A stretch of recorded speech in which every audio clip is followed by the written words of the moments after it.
You're with me, Sabir Ahmad. Now to details.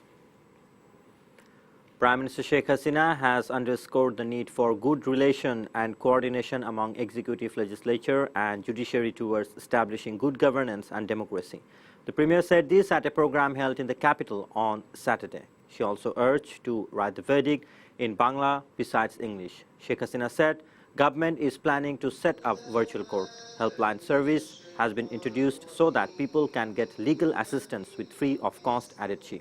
The Prime Minister also expressed gratitude to the judiciary as the Supreme Court declared the regime illegal for grabbing the power illegally. Later she said public interest will be secured once the mobile court comes into effect.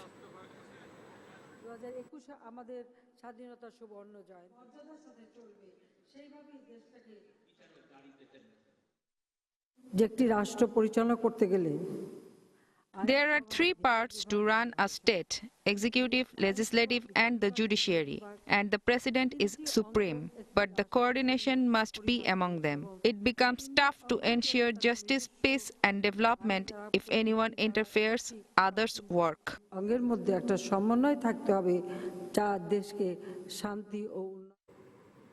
Awami League General Secretary Obaidul Qadir has said it would be a nightmare for BNP if the party thinks they will go to power by creating anarchy and turning the court into a battleground.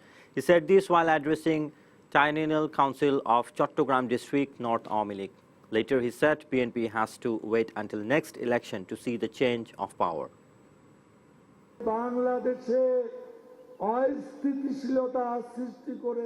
I would like to say clearly to BNP that your dream will turn into a nightmare if you think you will go into power by creating anarchy and turning the court into a battlefield. Clashes, chasing and counter-chasing incidents have taken place during a conference between the supporters of two leaders of Chattogram District North Awami League in the port city today. The incident took place at Lal Dikhi ground at 10 a.m. Earlier, centering the conference, leaders and activists started coming to the spot since early morning. However, prior to the inauguration of the program, supporters of District North Awami League Vice President Giyasuddin took position at the venue. The clash between the two parties began when the followers of General Secretary Ataur Rahman entered the field at around 10 a.m. At that time, senior leaders repeatedly requested the leaders' activists to remain calm. After about 10-20 minutes of clash, the police came and took control of the situation. Awami League General Secretary and Road Transport and Bridges Minister Obaidul Qadir will be the chief guest at the inaugural session of the conference later today.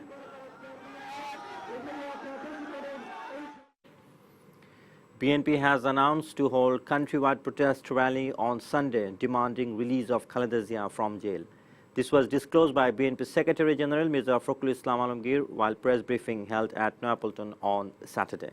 Fakhrul urged the government to save Khaleda Zia's life by freeing her from jail. He also said government has failed to control the price of essential commodities. Fakhrul said government has only one success, which is looting the wealth of the state, and the government doing this intentionally as they know their fall is must, he stated.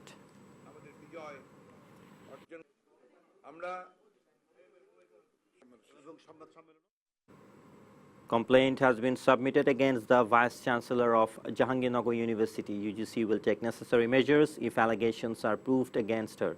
This was stated by Education Minister Dr. Dipu Moni. She said this while speaking on the occasion of 40th anniversary of CRP in Savar.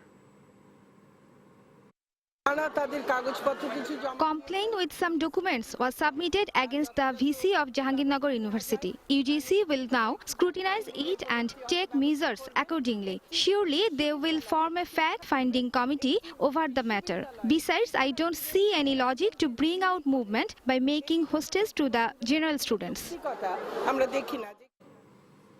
Stanford University teachers and students have brought out protest following the death of its second-year student Rubaiyat Sharmin Rumpa. A protest program was observed at the Siddheshwari campus of the university in the morning.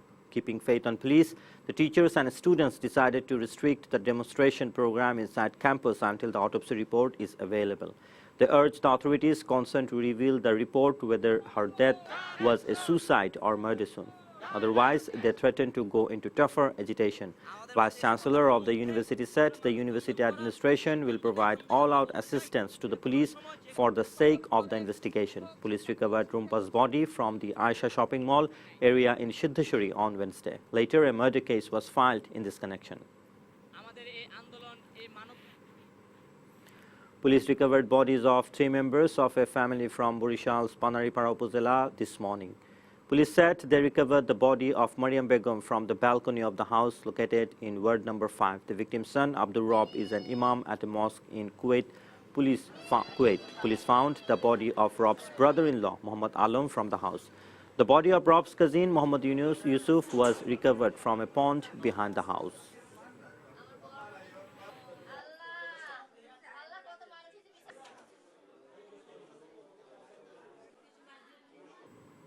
A man has lost life and 15 others have sustained injury when 2 passenger launches collided on the Meghna River at Gojaria in Munchiganj.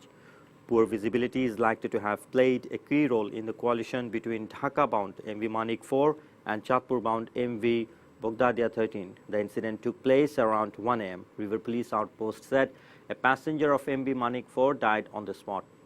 Details about the victims could not be known immediately as the rescue drive was hampered due to dense fog.